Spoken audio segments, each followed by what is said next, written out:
in the new model, there was a statement used that independence does not imply isolation.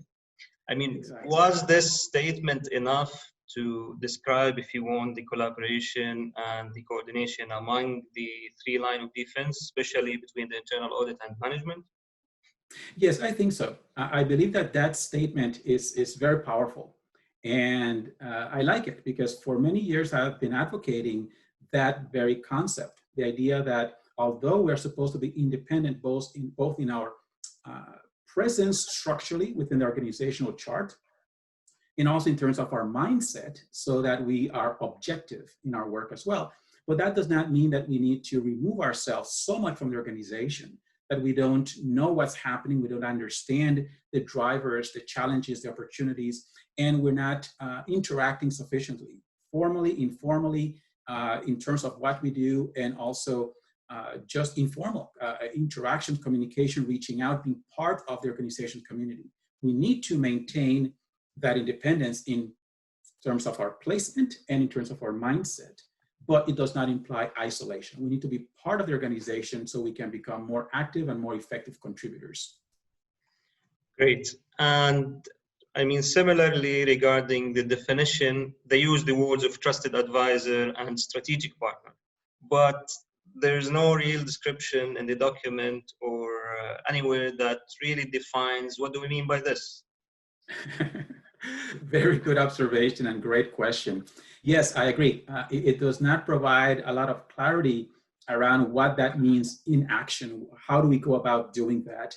And I think to some extent, and based on my experience over the years as a practitioner, as an instructor, as a researcher and author, is that a lot of it is also going to depend on the environment within the organization and the culture within auditors operate. The overarching idea is that we are going to cooperate, collaborate, we're going to be advisors so that we are not just either from our own behavior and our own actions ostracize ourselves, and that the governing body, the board and management and employees in general, they're not going to ostracize us either, so that they don't see that as what needs to happen. If all we talk about is independence, then that is one of the risks. So we have been pushing for this idea of becoming trusted advisors, getting a seat at the table, and so on. So that has been something we've been trying to work on.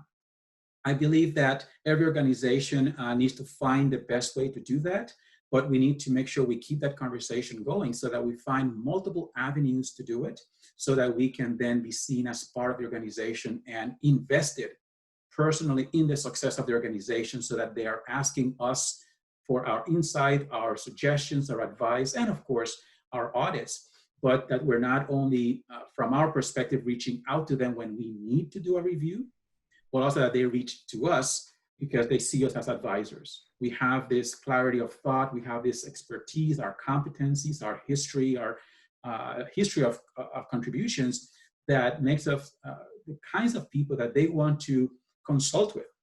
And although the new model does not elaborate, I think that all of these communication skills are part of what is implied by this idea of being a trusted advisor and being part of the fabric of the organization.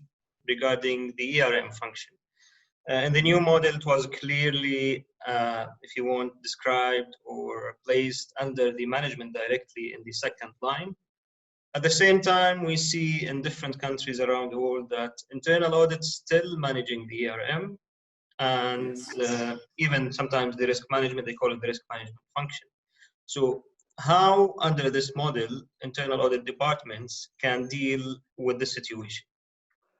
Yes, that's a great question as well, because it's truly a challenge in many cases, in many organizations, in many industries, in many countries around the world, where there are different ways in which the structures tend to manifest themselves.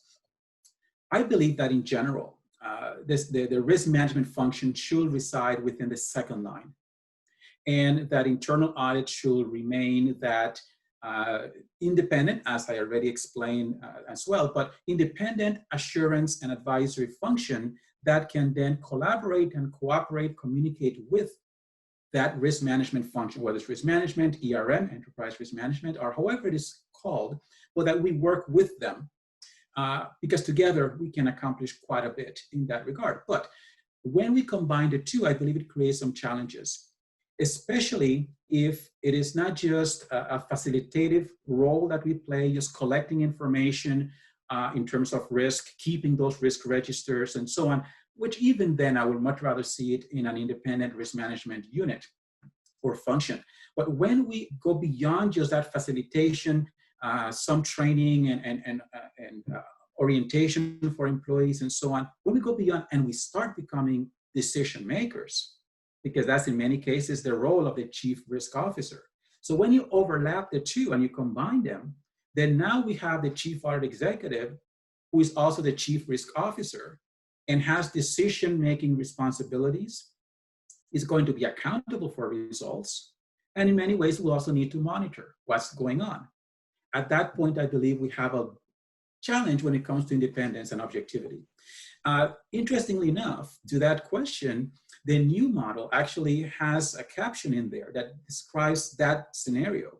And what it basically says that in cases when that happens, the governing body may need to go to a third party to receive assurance and advice when it needs it, because clearly by commingling those two roles, you have to some extent compromised the independence of the risk management function. So the way I see it, I believe that we should, as best we can, separate the two and cooperate and collaborate.